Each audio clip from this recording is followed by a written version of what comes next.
What's up tout le monde, j'espère que vous allez bien. On est ensemble aujourd'hui pour débriefer le test de la Jordan 39.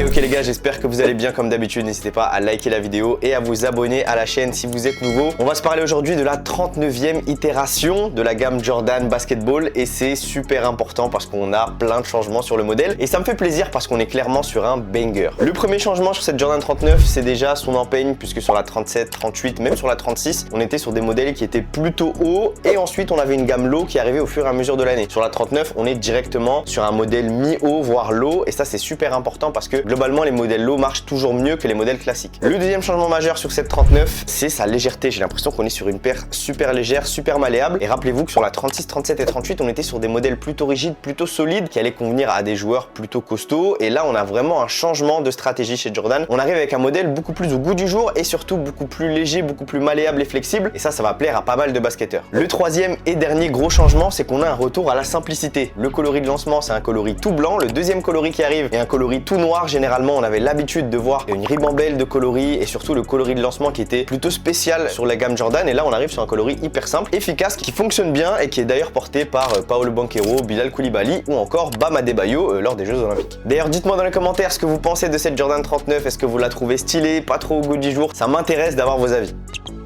Je vous propose qu'on rentre dans le vif du sujet et le premier gros point fort de cette Jordan 39, c'est son amorti, puisque vous allez retrouver un amorti zoom qui va parcourir de l'avant jusqu'à l'arrière du pied et on a l'impression d'être sur un matelas. Dès la première utilisation, on a l'impression de ressentir le retour d'énergie, le rebond qu'apporte le zoomer qui est positionné juste en dessous de la semelle extérieure et ça, c'est un gros point fort pour les joueurs qui vont rechercher un maximum de retour d'énergie, une protection des chocs, mais aussi un côté moelleux puisque ce zoomer va être couplé à du Zoom X qui est positionné dans la semelle intermédiaire et le Zoom X, c'est un amorti qui a été utilisé énormément dans du running. Donc c'est un amorti qui est plutôt moelleux, qui apporte pas énormément de stabilité. Mais ce qu'on peut apercevoir sur cette 39, c'est qu'on a un rembourrage en plastique sur la partie extérieure qui va venir contenir, encapsuler cet amorti Zoom X et cet amorti Zoom. Et ça va vous donner le juste milieu entre confort, amorti et surtout retour d'énergie sur le terrain. Et c'est de bon augure puisque la quasi-totalité des paires Jordan avaient un amorti de grande qualité. C'est pour ça que le prix est plutôt élevé puisque cette Jordan 39 est proposée à 200 €. Et oui, ça fait un peu mal, mais c'est comme d'habitude, hein, j'ai l'impression sur les modèles Jordan. Le prix de 200 balles, ça fait quelques années qu'on en a l'habitude. Alors après, il y en a qui pourront l'avoir en promo ou en factory au fur et à mesure de l'année, mais globalement, sur des coloris de lancement, vous l'aurez pas en dessous de 200 €. Et c'est un petit peu dommage, malgré tout, ça reste la reine des chaussures de basket, si on peut se permettre. Je trouve que sur cette 39, on nous a respecté un peu plus que sur les anciens modèles. Dernier sujet sur l'amorti, et c'est un point qu'il faut que vous sachiez, dès lors qu'on enfile son pied dans cette Jordan 39, on a directement l'impression d'être confortable. C'est pas une paire qui va mettre du temps à se faire. Vous allez ressentir les bienfaits de l'amorti dès la première utilisation. Donc si vous avez un magasin à côté de chez vous, n'hésitez pas à la tester, à l'enfiler. Vous allez voir directement ce qu'on ressent une fois qu'on a le zoom en dessous du pied. Donc si je devais mettre une note sur l'amorti de cette 39, ça va être du 4,5 voire du 5 sur 5. On est quasi parfait sur cette Jordan 39 et je vous propose maintenant qu'on se parle du confort qui est le deuxième point fort de la chaussure puisque vous allez avoir des matériaux qui vont être assez soft, qui vont être assez rembourrés tout autour de la chaussure. Vous allez pouvoir apercevoir des petits coussinets au niveau du tendon d'Achille et autour de la malléole. Ça c'est un point fort. Dès lors qu'on enfile son pied, vous allez avoir un peu de cuir synthétique au niveau du coup de pied, du mesh sur la partie extérieure également et ça va venir prendre soin de vos orteils. Une fois que vous avez vos pieds à l'intérieur, vous vous sentez bien. Vous allez pouvoir aussi bouger vos orteils à l'intérieur. C'est pas une paire qui a été pensée pour les pieds fins, elle a été pensée également pour les pieds larges. Prenez une demi-taille au-dessus de ce que vous avez l'habitude de prendre sur des chaussures de ville. Comme d'habitude, on est sur des chaussures de basket classiques et vous allez être dans les meilleures conditions pour jouer au basket. Le petit bémol, c'est peut-être au niveau de la languette où on n'a pas énormément de rembourrage, mais clairement le confort, c'est un point qui est totalement validé sur cette 39. Je mettrai un 4 sur 5 à ce niveau-là. Je vous propose qu'on se parle de la traction du grip que propose cette Jordan 39 sur les parquets et j'étais ultra satisfait lors de mes premières utilisations puisque la paire prenait pas énormément la poussière. Mais au fur et à mesure, on peut voir sur cette semelle extérieure que la paire a tendance à attirer un petit peu la poussière. Donc il faudra passer votre main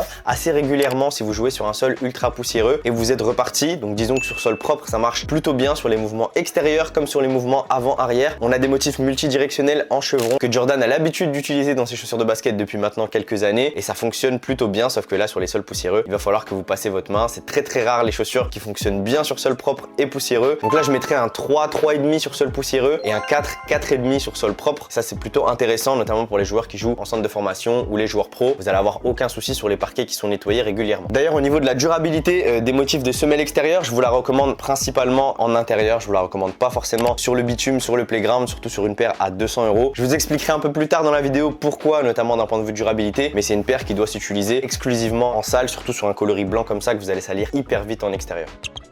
Je vous propose maintenant qu'on se parle du maintien et de la sécurité que ces Jordan 39 apportent aux basketteurs qui va les porter sur les terrains. Malheureusement, le maintien n'est pas le plus gros point fort du produit sans être un défaut, tout simplement parce que vous allez avoir dans un premier temps un empiècement en plastique sur la partie extérieure qui va venir encapsuler l'amorti et vous offrir de la stabilité sur les mouvements extérieurs. Vous allez le sentir sur les gros jabs ou sur les départs en dribble. Vous allez être en sécurité dans cette Jordan 39. Malgré tout, une fois qu'on a mis son pied à l'intérieur, qu'on a serré les lacets et qu'on a notre pied qui est immobile dans la chaussure, on aura tendance à sentir comme un peu d'espace au niveau de la malléole, au niveau du tendon d'Achille, vous voyez, au niveau de l'arrière du pied. Lorsque vous êtes immobile, lorsque vous êtes debout, vous n'allez pas sentir une sécurité optimale dans la chaussure. Malgré tout, une fois qu'on est sur le terrain, on le ressent pas énormément sur les mouvements brusques, mais sur les mouvements assez légers, j'avais l'impression que mon pied n'était pas verrouillé au niveau de l'arrière du pied et c'est un point qui est à noter. On avait déjà vu ce cas-là notamment sur les KD 15 qui avait tendance à glisser au niveau du tendon d'Achille et je le sens un petit peu sur cette Jordan 39. Même en enfilant les lacets jusqu'au dernier passant, on ressent quand même ce truc-là.